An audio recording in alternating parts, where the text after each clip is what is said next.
Bonjour, vous tous qui avez cliqué sur notre blog de Parole de paix et de réconciliation. Notre message d'aujourd'hui s'intitule « Libre ou perdu, quel choix ?»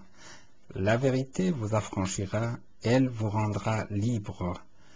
On ne peut pas être libre sans connaître la vérité, sans connaître qui est la vérité.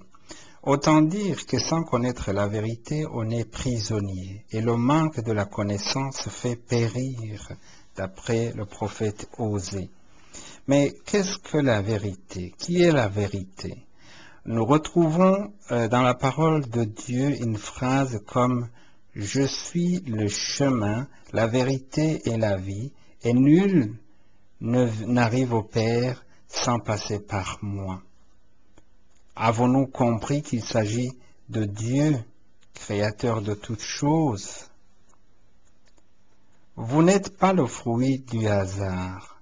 L'homme a été créé et les preuves sont nombreuses. La parole de Dieu le confirme dans plusieurs endroits. Il n'est pas du tout le fruit du hasard. Dieu créa l'homme à son image. Il créa l'homme et la femme. Sachez que l'Éternel est Dieu. C'est lui qui nous a fait, et nous lui appartenons. Genèse 1, 27 et Psaume chapitre 100, verset 3. Jésus surprit un jour ses disciples en leur disant « Il y a plusieurs demeures dans la maison de mon Père. Je veux vous préparer de la place, je reviendrai et je vous prendrai avec moi, afin que là où je suis, vous y soyez aussi. » Ce n'était pas certainement la nouvelle qu'ils attendaient de lui. Ils s'attendaient à ce qu'il les libère du colon romain. À y voir clair, Jésus prévoyait de les libérer au niveau le plus élevé qui soit.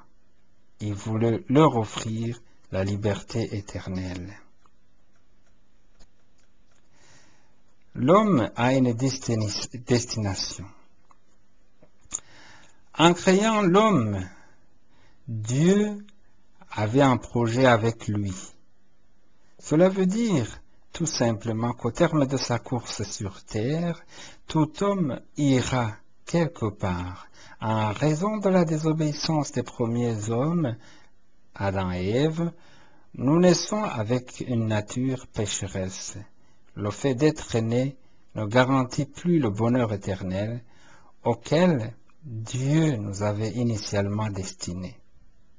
Daniel dit « Plusieurs de ceux qui dorment dans la poussière se réveilleront les uns pour la vie éternelle et les autres pour l'opprobre, pour la honte éternelle. » Le prophète Daniel n'y va pas par 4 chemins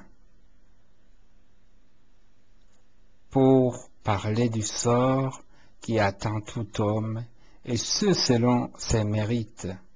Par bribes, nous comprenons de plus en plus ce que la parole de Dieu nous révèle quant à la destination des hommes croyants et non croyants. Et ceux-ci iront dans le châtiment éternel, mais les justes à la vie éternelle. Matthieu 25, 46. Dieu offre une voie de sortie. L'homme est né dans le péché. La nature de l'homme contient en son sein le péché.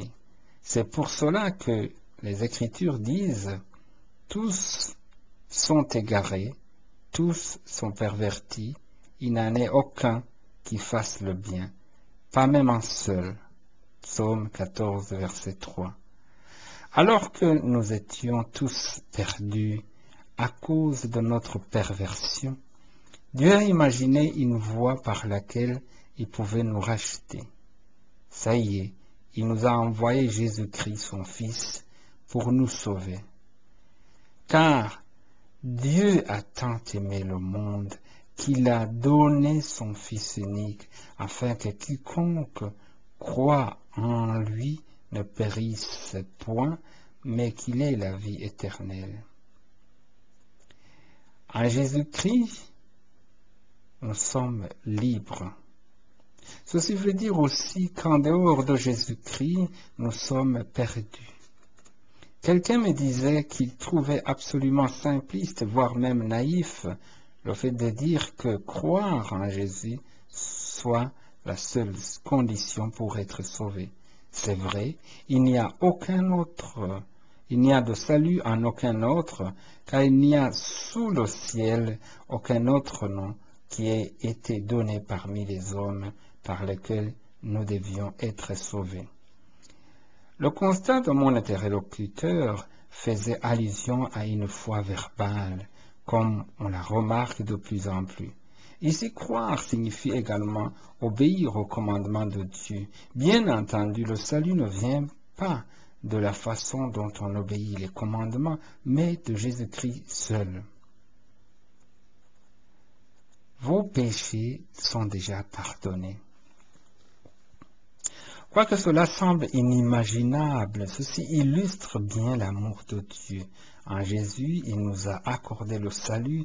Il nous faut saisir maintenant le sens et les paroles de notre Seigneur lui-même. Ce n'est pas pour les disciples seulement que je prie, mais pour tous ceux qui croiront en moi par leurs paroles. Père, je veux que là où je suis, ce que tu m'as donné soit aussi avec moi, afin qu'ils voient ma gloire que tu m'as donnée avant la fondation. Si nous comprenons bien ces phrases, Jésus les a prononcées il y a 2000 ans. Il parlait de nous aussi. D'autres passages apportent davantage de lumière sur ce point. Cependant, ce sont nos souffrances qu'il a portées. C'est de nos douleurs qu'il s'est chargé. Et nous l'avons considéré comme puni. Mais il était blessé pour nos péchés, brisé pour nos iniquités. Le châtiment qui nous donne la paix est tombé sur lui. Et c'est par ses meurtrissures que nous sommes guéris. En clair, quelqu'un a payé pour vos iniquités. Il a payé le prix qui vous libère de la condamnation. Sur la croix, Jésus nous a sauvés par son sang. Voudriez-vous valider votre rachat? Tournez-vous vers Jésus pour bénéficier de l'offre du salut. Il est disponible pour quiconque veut. Si tu confesses de ta bouche le Seigneur Jésus-Christ, et si tu crois dans ton cœur que Dieu l'a ressuscité des morts, tu seras sauvé. Voici la vérité qu'il faut connaître aujourd'hui. Vous connaîtrez la vérité, et la vérité vous affranchira. Merci, chers auditeurs, que le Seigneur vous bénisse. Au revoir.